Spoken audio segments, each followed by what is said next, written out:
വീക്കെൻഡൊക്കെ സ്പെഷ്യലായിട്ട് ഉണ്ടാക്കാൻ പറ്റിയ ഒരു ജീര റൈസും ചിക്കൻ കറിയുടെ റെസിപ്പിയാണ് ഇന്ന് ഞാൻ കാണിക്കുന്നത്. വളരെ പെട്ടെന്ന് ഉണ്ടാക്കാം നമുക്കിത്. നമുക്ക് ആദ്യം കുറച്ച് ചിക്കൻ ഒന്ന് മാരിനേറ്റ് ചെയ്യാം. അത് നമുക്ക് കുറച്ച് ഉപ്പും കുറച്ച് കുരുമുളക് പൊടിയും ചേർത്ത് നമുക്കിതൊന്ന് ഇളക്കി മാറ്റി വെക്കാം.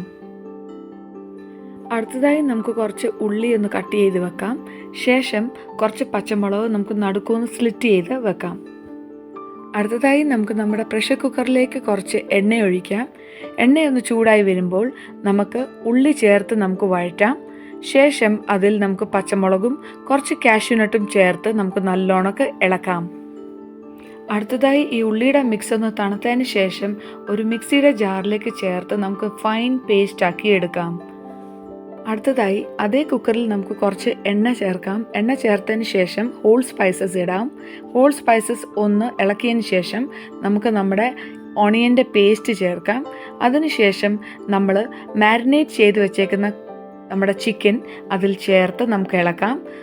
നമ്മുടെ മിക്സറിൻ്റെ ജാറിനകത്ത് കുറച്ച് വെള്ളമോട് ഒഴിച്ച് അതൊന്ന് ഇതിനകത്തോട്ട് ഒഴിക്കാം. ശേഷം എല്ലാം ഒന്നുകൂടെ ഒന്ന് ഇളക്കിയെടുക്കാം. അതിനുശേഷം നമുക്ക് കുറച്ച് മല്ലിപ്പൊടിയും കൂടി ഇതിനകത്ത് ചേർക്കാം. എല്ലാം ഒന്നുകൂടെ ഒന്ന് മിക്സ് ചെയ്യാം. ശേഷം അതിൽ ഗരം മസാലപ്പൊടി ജീരകപ്പൊടിയും കൂടെ ചേർത്ത് നമുക്ക് നല്ലതുപോലെ ഒന്ന് ഇളക്കാം. അടുത്തതായി നമുക്ക് കുറച്ച് ബീറ്റ് ചെയ്ത തൈരൂടിനകത്ത് ചേർക്കാം. ശേഷം നമുക്ക് ഈ കുക്കർ ഒന്ന് അടച്ചു വെച്ച് ഒരു 10 മിനിറ്റ് ഒന്ന് വേവിക്കാം. അടുത്തതായി ഞാനിവിടെ കുറച്ച് ഉള്ളി ഇവിടെ അരിഞ്ഞു വെച്ചിട്ടുണ്ട്. ജീര റൈസ് ഉണ്ടാക്കാൻ വേണ്ടിയുള്ള അരിയാണ് ഞാനിവിടെ കുതിർത്ത് വെക്കുന്നത്. കുതിർത്ത് ഞാനിവിടെ മാറ്റി വെക്കുന്നുണ്ട്. അടുത്തതായി റൈസ് ഉണ്ടാക്കാൻ വേണ്ടി കുറച്ച് എണ്ണ ഒഴിക്കാം.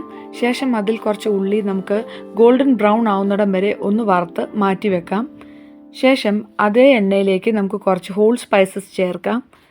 ഇത് ജീര റൈസ് ആയതിനാൽ ഇതിൽ ജീരകം കുറച്ച് അധികം വേണം. ശേഷം നമുക്ക് ഉള്ളി ചേർക്കാം.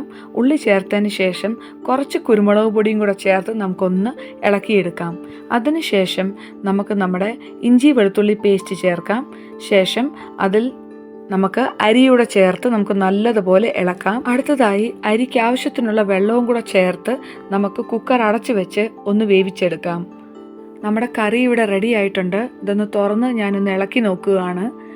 കറി ഇവിടെ റെഡി ആയിട്ടുണ്ട്. അടുത്തതായി ഈ കറിയിലേക്ക് നമുക്ക് കുറച്ച് ഉപ്പ് ചേർക്കാം.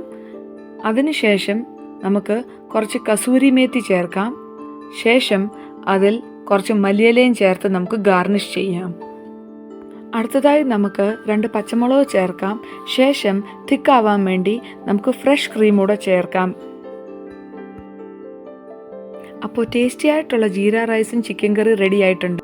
അപ്പോൾ ഇതുവരെ സബ്സ്ക്രൈബ് ചെയ്യാത്തവർ ഒന്ന് സബ്സ്ക്രൈബ് ചെയ്യണം. ലൈക്കും ഷെയറും ചെയ്യണം.